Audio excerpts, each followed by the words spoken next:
Hey, hi, and welcome back to this. This is a fun place. If you've not seen Graffiti Alley, I encourage you to take a peek. It's located at 1999 East Liberty and Maynard Street. It's got quite a reputation, quite a history to it, and it solicits lots of, or elicits, lots of reactions ranging from "this is wonderful" to "oh my God, that's hideous." So it's very provocative, which is all about Ann Arbor. So let's give some history around Graffiti Alley. So as I said, it's 1999 East Liberty, Maynard Street. And here's a quote that I used in a posting that I did. "There's nothing either good or bad, but thinking makes it so." So thinking makes it so. Nothing good or bad, but thinking makes it so. And that's Hamlet, Act 2, Scene 2, and of course William Shakespeare. And this really fits when you take a look at Graffiti Alley. The subjective impression implies not only to the prince's description of Denmark as a prison, but to life in general. In Denmark, a prison or merely a name given to an area of land north of Germany and south of Sweden and Norway? The answer is yes. It depends upon the perspective. Each of us has a unique biological, social, psychological filter that colors, pun intended, our reflexive reactions and our stored cache of remembered experience. Such is the case when it comes to graffiti. Is graffiti an innovative urban art form, or is graffiti an assault on our senses and a public nuisance? The answer is yes. Putting subjective delusions aside, we can objectively agree that Catherine Kost's 1999 Infinite Possibilities has morphed into a highly emotional and curious aspect of the Ann Arbor scene. The answer is yes. In 1999, the city of Ann Arbor commissioned professional artist Catherine Kost to create a 5,000 square foot mural on East Liberty and Maynard Streets next to the Michigan Theater.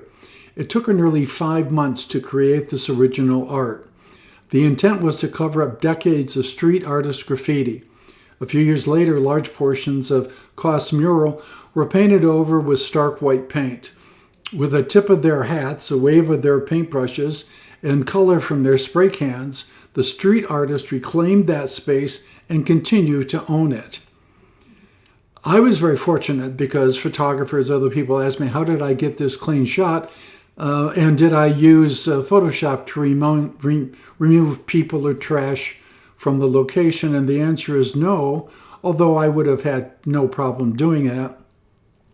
When I took this photograph, the alley was closed and there was a wooden barricade while they were cleaning up the alley. This gave me a clear shot right down the alley without individuals in it. You'll see later I was fortunate to have the same thing occur with Nichols Arcade. So memories from people. One person said, "It looks awesome and beautiful. I would explore it and take photos too." Somebody else said, "Michael, I always knew that an artist lived inside you. Your photography is wonderful. Thank you." Well, thank you to that person. That was kind of them. Somebody said, "The place is awesome." And somebody else said, "I must be officially old. This place looks like hell." Like I said, nothing is good or bad, but think it makes it so. Somebody else said, "It's awesome to walk through there. Good photo timing, Mike." And like I said, I really was fortunate in terms of the timing. Somebody else said, "My grandson loved it so much, he chose it as a place to do his high school graduation photos."